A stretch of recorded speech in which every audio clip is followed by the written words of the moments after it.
Now, Bean, a lot of people will have heard of one, but what the hell is a heat pump? You can't compress a solid, you can't compress a liquid, but you can compress a gas. And when you compress a gas, it gets hot. And the evidence for that comes very simply from your bicycle pump. You put your thumb over the end, you pump it up, it's hot. It's that simple. Everybody's already got heat pumps. All air conditioning systems, it's just a heat pump. The air conditioning in your car, it's a heat pump. Some coffee machines have got heat pumps in them. The technology is everywhere. We are just very slow to the principle of using it for domestic heat.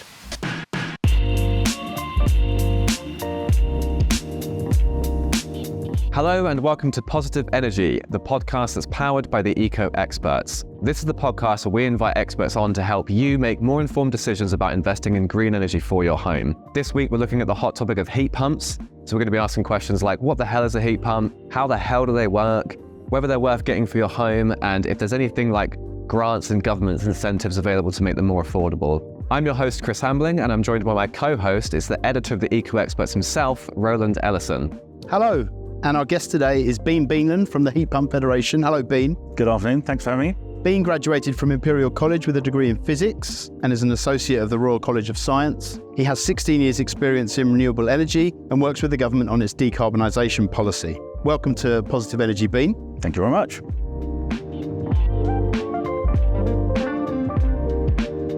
Now, Bean, a lot of people will have heard of one. Some people may have even seen one.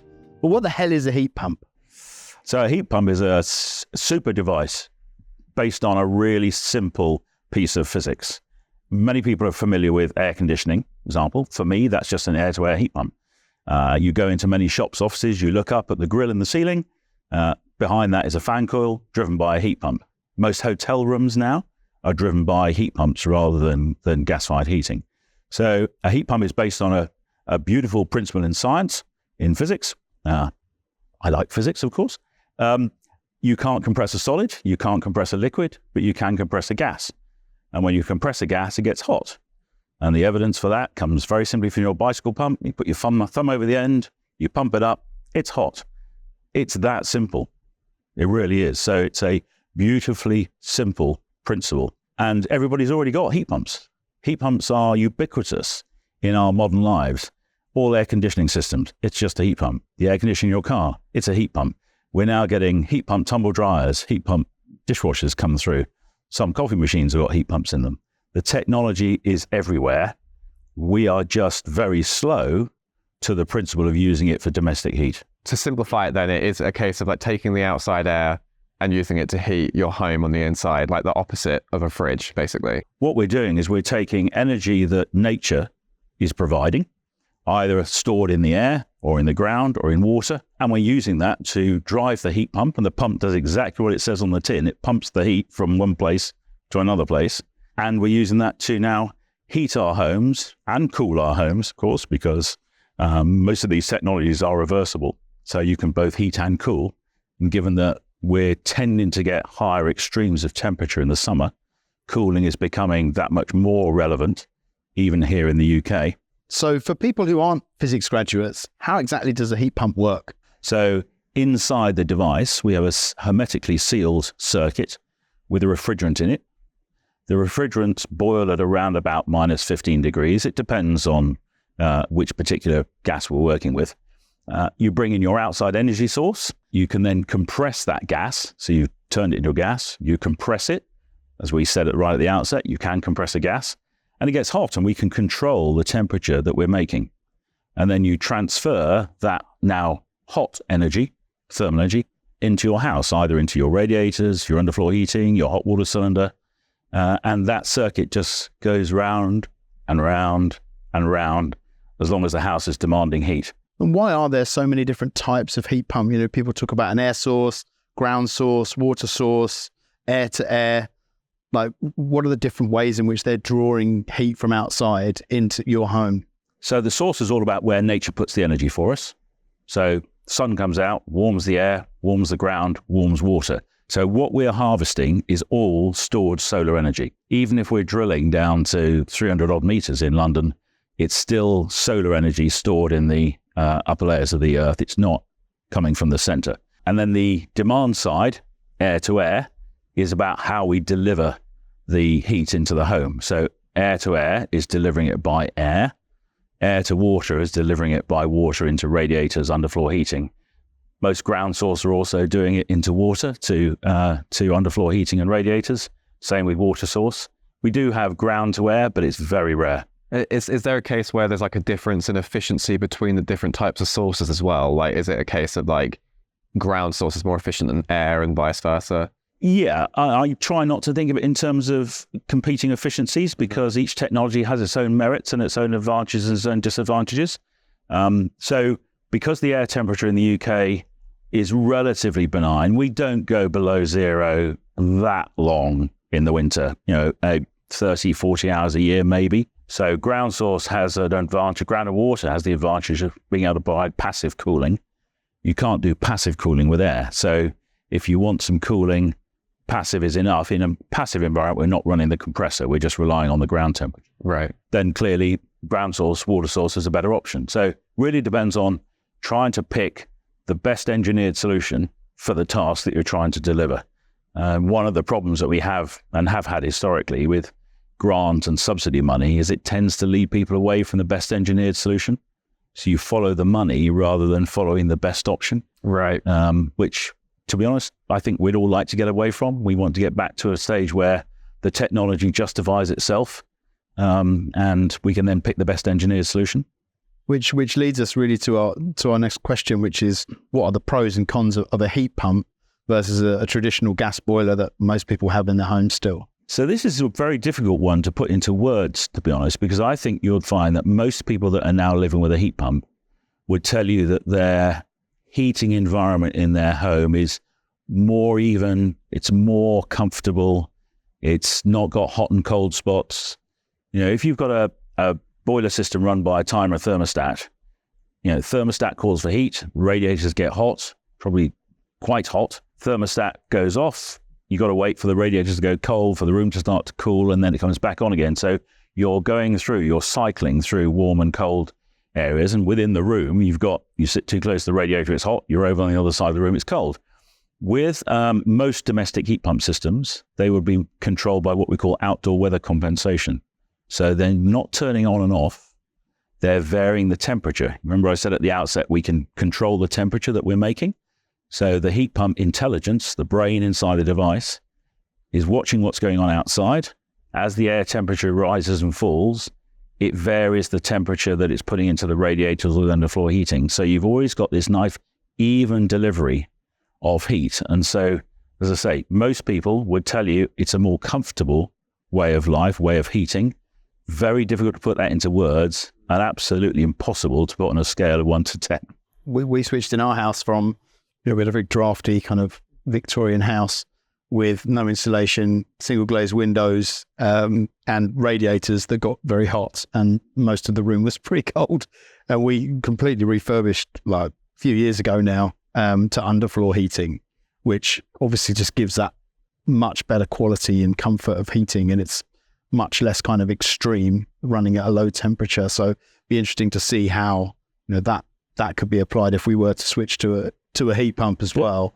I think that would be really interesting. That would suit a heat pump, transition to a heat pump very, very, very well.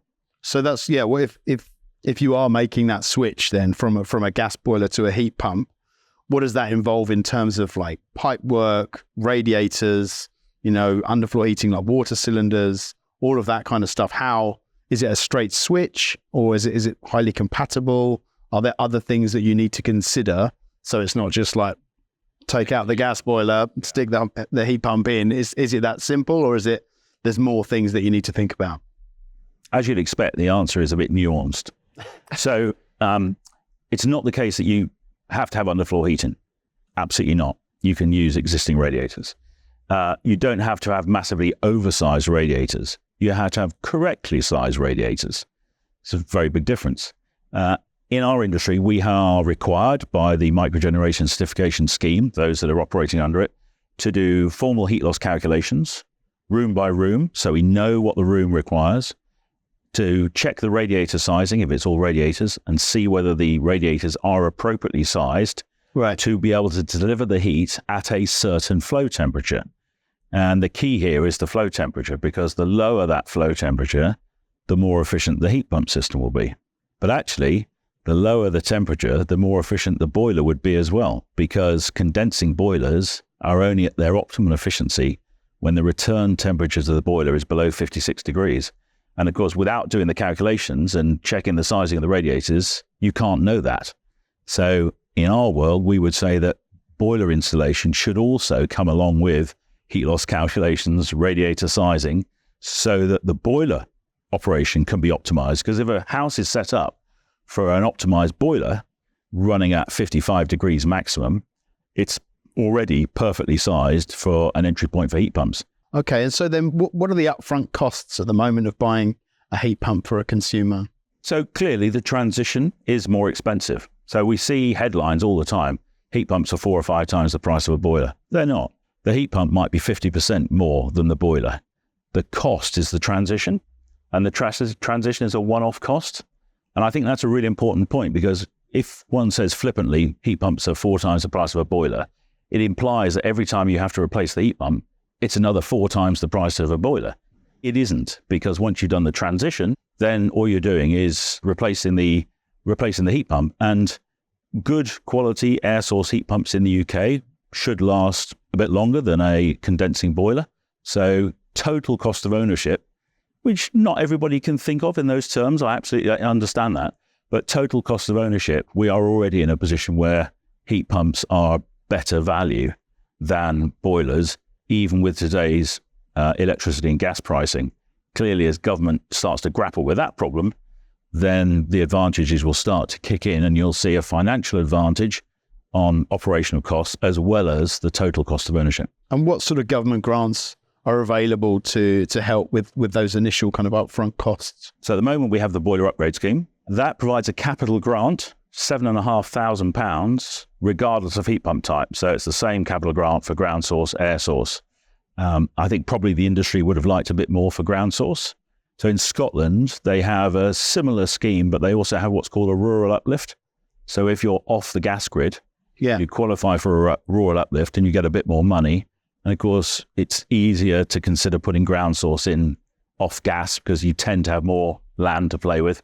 So I think, we'd probably like to see, and people have been variously asking for some sort of rural uplift, but fundamentally, Wales and England and Wales, £7,500 capital grant, which for smaller homes could mean that you're getting close to getting the heat pump installation done, not for free, nothing's free, but we're already seeing very low cost where you might be making a £500, £1,000 contribution, which is less than it would cost you to replace the boiler, probably. Yes. So for smaller homes, we're already there or thereabouts in those terms. And the budget available is about 450 million a year.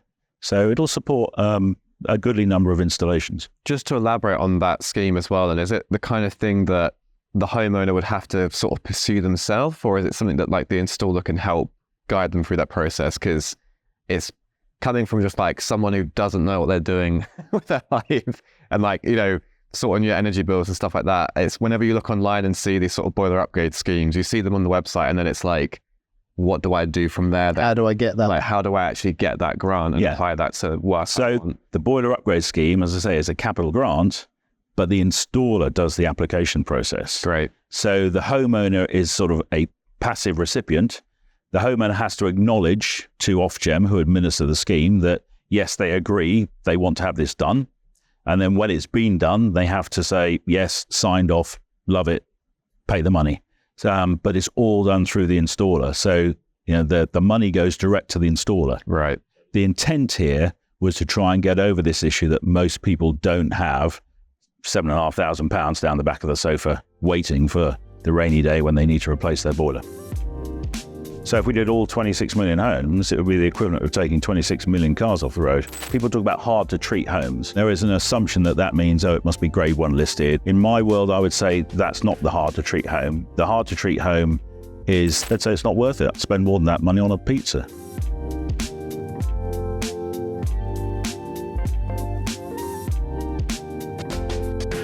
Now we know that how they work then, why should people think about getting a heat pump for their home? Ooh, long pause.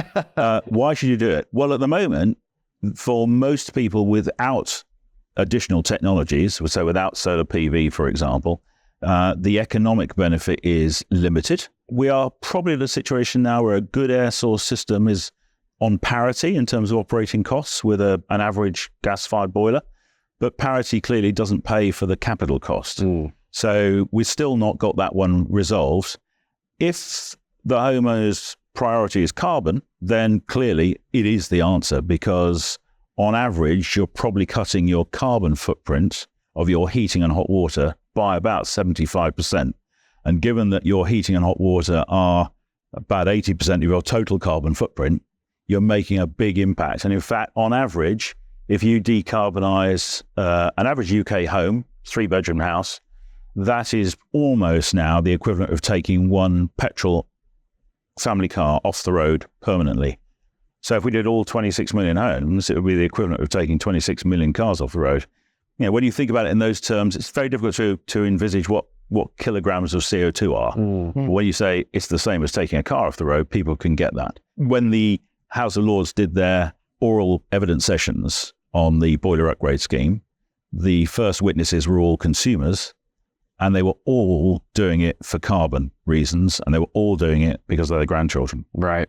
I guess that's the thing, is that when people think about being eco-friendly and not feeling like they have a lot of agency or power over things like climate change, because a lot of it comes from like big corporations having to make the first move, it's one of those things that homeowners can actually do to take a bit of like empowerment over reducing their carbon footprint. Absolutely. And it is, as I say, it's the single biggest thing that you can do in order to tackle your carbon footprint. Lots of other good things you can do, but transferring away from fossil fuels for heat is the single biggest thing that most homeowners can do. With that in mind then, what type of home is ideally suited for a heat pump? So if you can heat a building with a boiler, you can heat it with a heat pump. Right. Where it gets, should we say, challenging, people talk about hard to treat homes. And there is an assumption that means, it must be grade 1 listed or whatever it is. In my world, I would say that's not the hard to treat home. The hard to treat home is the 14th floor flat in a stack of 30 flats that are privately owned, because there you've got to get them, all of those homeowners, to want to do the same thing at the same time. So it's not so much age of building.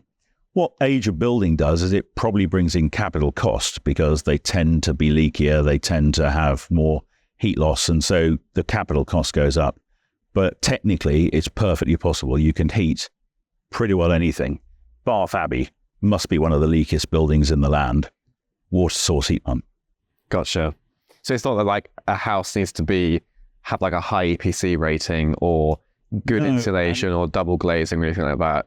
Interestingly, we've just seen a change by government for the boiler upgrade scheme, where currently the change hasn't been introduced yet, but they're just saying they're going to drop the requirement to have loft insulation and cavity wall insulation, right, in order to get the grant.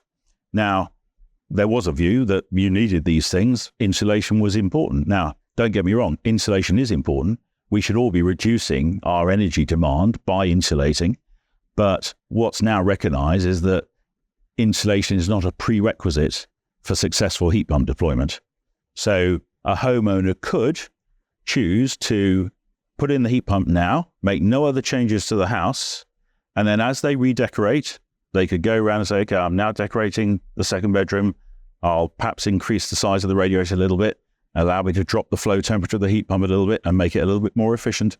So you've got that option now, particularly with the arrival of R290 refrigerant, which is propane, higher temperature refrigerant. So it will now operate up to 70 degrees. So it's effectively a straight boiler replacement. And it only does 70 degrees when it needs to, because, as we said, it's weather compensated. So it's only running up to those temperatures if it absolutely has to. Instead of saying you've got to insulate first and then do the heat pump, you can now do the heat pump first and then progressively improve the house over time. So for most homeowners, that gives them a better choice of the way they go about things. You know, they don't want to have to do it all at once, have all the capital costs at once, the peripheral capital costs.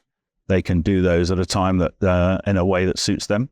Yeah, I guess that's one of like the big myths or misconceptions around them, isn't there? They're like, oh, it's not worth me getting one because my house isn't suited towards it. And that's kind of like the first hurdle people need to sort of get over, of like, they're actually suitable for all houses. Yeah, I mean, there are lots of period and listed buildings running on heat pumps now. What we have to bear in mind is things like draft. Draft actually is more of a problem than insulation, really. Draft will strip heat from a building in the way that, wind chill strips heat from you when you're standing outside. So draft proofing, probably a bit more important in the first instance, actually. But fundamentally, we shouldn't be dissuading people from insulating their homes. It's still really important that we cut consumption. And we've struggled in the past when I was an installer and we were trying to persuade people to insulate their attic space, do their cavity walls. And they say, well, what are we going to save, given that most of them were running on gas? You'd say, well, not a lot, of course, because gas was very cheap. They'd say it's not worth it. I'd spend more than that money on a pizza. So it was a challenge. Yeah. But now energy is perceived not to be cheap. People are beginning to care more. We're beginning to worry more about waste heat, which is going to be another massive source of energy for us. If we can harvest waste heat, and ground source and water source particularly good at harvesting waste heat, we can do some really, really good things. How compatible is a heat pump with other low carbon technologies then? So things like your solar panels, your solar batteries and EV chargers. So that we're now heading towards the smart home of the future, where everything is electric. Kitchen's all electric, heating's all electric, cars are all electric. You're generating some electricity at home with your PV on the roof.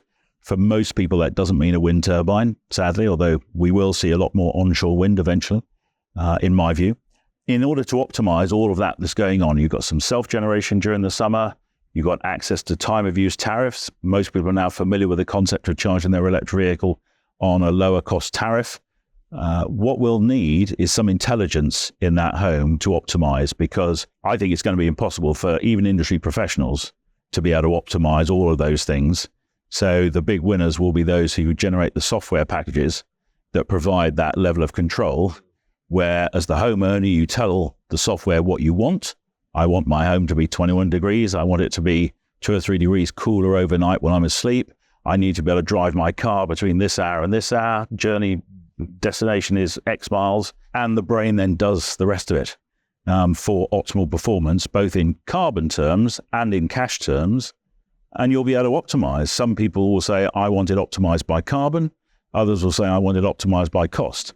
And of course, eventually, the two will actually be the same. And I guess in that scenario, would the homeowner just be almost like completely independent from the national grid and could just be almost like self-sustaining in a way? It's unlikely that most homeowners will end up being self-sufficient, because your solar output curve is inverse to your heat pump demand curve. Right. You need most energy in your heat pump in the winter, and you get least from your solar in the winter. So it's unlikely that we'll get to the point where most people are can be effectively off grid. But we're already getting developers now who are producing zero bills homes, and they're doing that by having well insulated brand new houses and optimizing the performance of the technologies, the PV on the roof, the heat pump, the EV charger, in order to get to a zero bill house. So we're beginning to head that way. But for most homeowners with existing buildings, and bear in mind we've got the oldest on average and the leakiest on average housing stock in Europe, most of us will still have to have some sort of grid connection.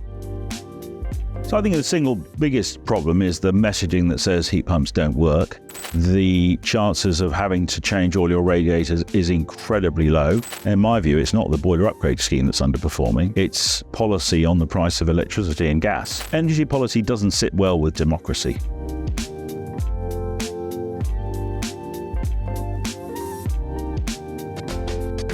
What are some of the common problems people experience with their heat pumps?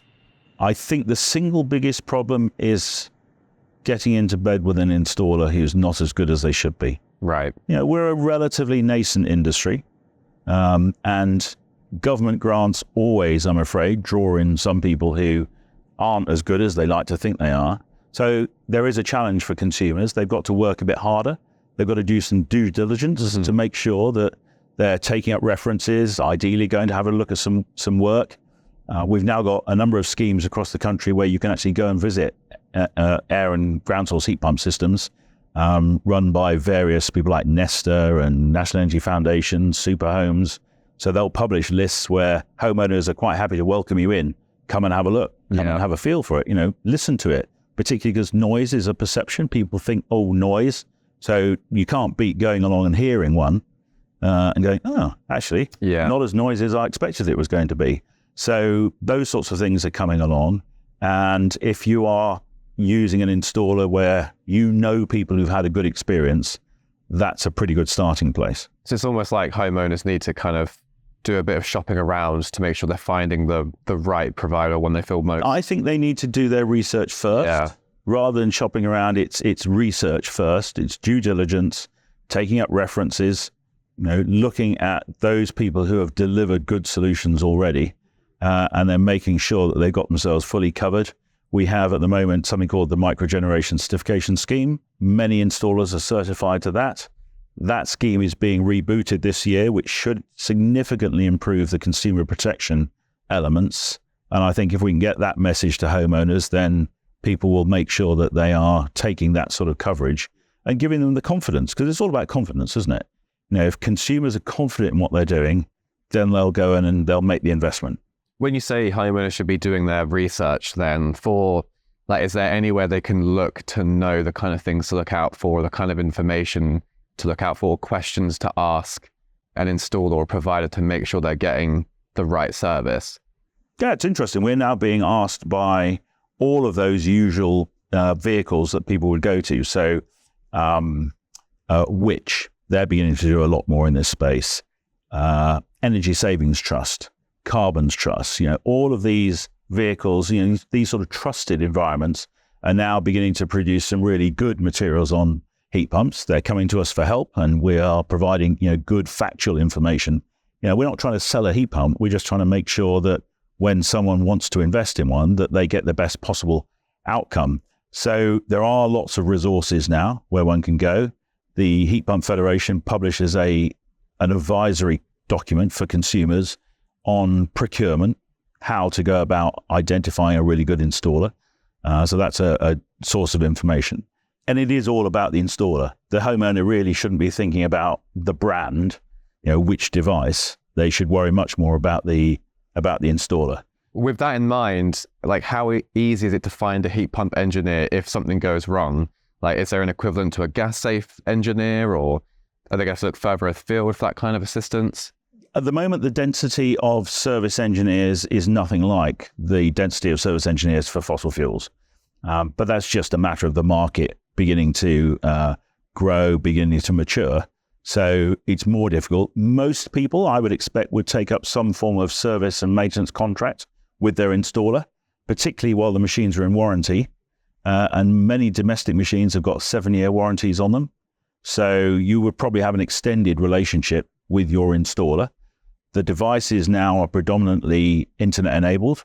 So the first port of call, the first line of defense, if you like, against breakdown or checking efficiency or whatever can be done online. They're a bit like IT engineers who, in my experience, will sit up in their garret when they're on call in bed, and they'll be tapping into an IT installation 100 miles away and fixing IT problems. We've got the same sort of thing now happening with heat pump technologies. So that is, first of all, it's providing faster response, but also it's keeping the cost down because you're not having to send an engineer out.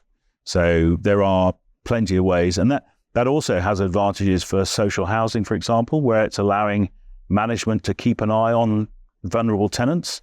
Are people underheating? So there are some really, really good positive outcomes that will come from this transition that we're going through at the moment. So one of the things we wanted to talk about being some of the sort of common myths, barriers to people getting a heat pump. We've seen so much in the press about heat pumps, and what are the sort of barriers that you see that might be preventing people from getting one? So I think the single biggest problem is the messaging that says heat pumps don't work, or that heat pumps can't work in the UK climate. When you consider that most of Scandinavia is now running on heat pumps. In fact, a lot of air-to-air heat pumps in Scandinavia. So they're using air source where the air temperature is significantly lower than it is over here. So that's probably the single biggest myth. Yes, look, like every other industry, we have deployments that don't work very well. But you could point to any industry and have exactly the same problem. It's just that we're in the spotlight at the moment. So I think proportionally, I don't think we're any worse than anyone else, but clearly we're going through a significant period of growth, and that always brings some challenges. There's a lot of concern about noise, but I think now people go and listen to the new generation of air source heat pumps. The noise obviously the sound impacts are incredibly low. Some manufacturers are making ultra quiet versions. So if you really do need something very quiet, those are available. Ground source, obviously less of a problem because they go inside the house anyway. And most of the ground source machines are designed to sit in kitchens or in utility rooms, and they sound just like your fridge. I mean, that's effectively what you've got sitting away. So noise isn't the problem that perhaps it was 20 years ago with some early generation machines. There is a concern about radiator sizing and disruption in the home. In my experience, the chances of having to change all your radiators is incredibly low. You may have to do one or two, but as I said, you could do those progressively now, because you could start with a higher flow temperature. And bear in mind that we are beginning to withdraw chemical refrigerants by law. And so propane, which is a natural refrigerant, is likely to take over as the dominant technology. So, we're going to get to a point where most domestic air source heat pumps will do high temperature, because most of them will now be propane. So that change, that is having a change in that front. The other single biggest problem is probably around hot water.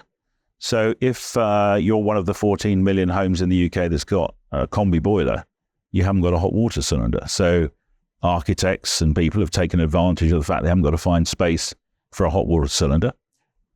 So finding that space again could be a bit of a challenge for some. I think that most of the myths and the potential barriers can be overcome. The one that's not within the gift of the industry, of course, is the price of electricity. We've just had the National Audit Office report, which said that the boiler upgrade scheme was underperforming. In my view, it's not the boiler upgrade scheme that's underperforming. It's policy on the price of electricity and gas. So we've seen pretty well no change in the relative price of electricity and gas for decades. Successive governments have made it their business to give people access to low price gas, because that's what they felt was the appropriate thing to do, having discovered North Sea oil and gas. But clearly we've got to get away from that scenario. It's challenging. It is challenging, but the way to do it, in my view, would be to spread that change over a very extended period of time. But it's a change that we must have. And in Powering Up Britain, which was a set of policy documents released in early 2023, there was a commitment from the current government to making a significant change to the way that we price electricity and gas, particularly with respect to levies. So we have social and environmental levies applied to both technologies, but much higher on electricity. But there was a commitment for significant change by the end of this year. Clearly, we're running in towards an election, so not quite sure where that one's going to pan out yet. We're told to expect a consultation very soon. So would that mean sort of reducing the taxation on electricity and increasing the taxation on gas, like in a gradual way? In an ideal world, I'd say yes, it would. I think politically, it's going to be challenging to increase the price of gas. So we may see, certainly in the first instance, that a reduction in the price of electricity, so a reduction in the levies on electricity, will be taken up in general taxation rather than going on to gas. It would be better if it went on to gas, in my view, because it starts to make the move. And I think we would be perfectly capable of coming up with a way of protecting those people who are genuinely in comfort poverty and would need help with gas pricing as a result. But of course, we have standing charges at the moment, which are most impactful on those that use least gas, because the standing charge applies, doesn't matter how much gas you use. The standing charge is the same. I mean, it varies around the country, but it's not varying by the amount of gas you use. So those that are very small users are disproportionately impacted by standing charges, which have been going up a lot lately. So if you could get to a point where you can drop gas, you drop the standing charge, your standing charge on electricity doesn't go up. So there's a number of potential economic benefits that need to be built into that picture. So it's not just about the per kilowatt hour price. You've got one or two other things sitting in the background, because the standing charge is sort of 300 quid a year or something. Yeah, it's not right. insignificant for people who are really struggling with their bills. It's not an insignificant number. And you mentioned earlier about Scandinavian countries, particularly we've seen Sweden, Finland, Norway with much higher adoption rates than they have in the UK. I think it's like 30-40% in some of these markets. Oh, and some. Whereas in the UK, we're still sort of single digit percentage of adoption, and that's probably a higher end in some rural places.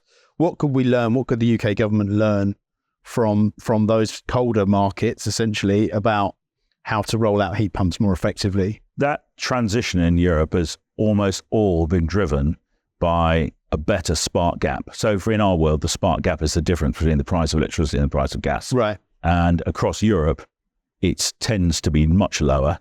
Countries like Scandinavia, they have a lot of hydroelectric power, which is relatively low cost. France, they have a lot of subsidized nuclear power, for example. Finland, there was a conscious decision to start taxing diesel and to make electricity cheaper. So they've seen a huge transition. Finland now has the highest density of heat pumps. 10 years ago, they were almost all diesel, not kerosene, diesel and wood. So government policy has demonstrably made a massive difference in other sectors. We've just been slow to react. And I think the key here is to do these things, as you say, over a very extended period of time. So the impact on, if you're a dual fuel bill payer, and you're paying slightly more for gas and slightly less for electricity, so your direct debit doesn't actually change, but each year you're progressively paying a bit more for the gas you use and a bit less for electricity. At some point, that will start to bite, and people will go, "Oh, actually, this is now beginning to make a difference. It's time for me to make the move." And we've got 26 years to net zero. So we have some time to do those things quite progressively, but we've got to start. Therein lies the challenge. We've got to persuade politicians, by and large, because in my view, I think the civil servants who are working in policy understand these things. We have to be able to give propositions to politicians that they're able to say yes to. And make a commitment to a 26-year policy rather than a 5-year. Energy policy, look, energy policy doesn't sit well with democracy. If you're changing government every 5 years, it takes, as we're seeing, 20 to 30 years to build a nuclear power station. So clearly energy policy does need some slightly different approach. And I think it would be really good. We talk about innovation in our industry. For me, the innovation we need financial innovation, which we're getting now with leasing models, for example, which are coming through. But actually, we need political innovation. And political innovation is cross-party agreement Consensus, about how we get to net zero. Well, that's all we have time for this episode, but thank you so much for joining us today, Bean. Hopefully we can have you again as a guest in the future, maybe in 20 years' time, when we can learn about how the Green Pledge is doing.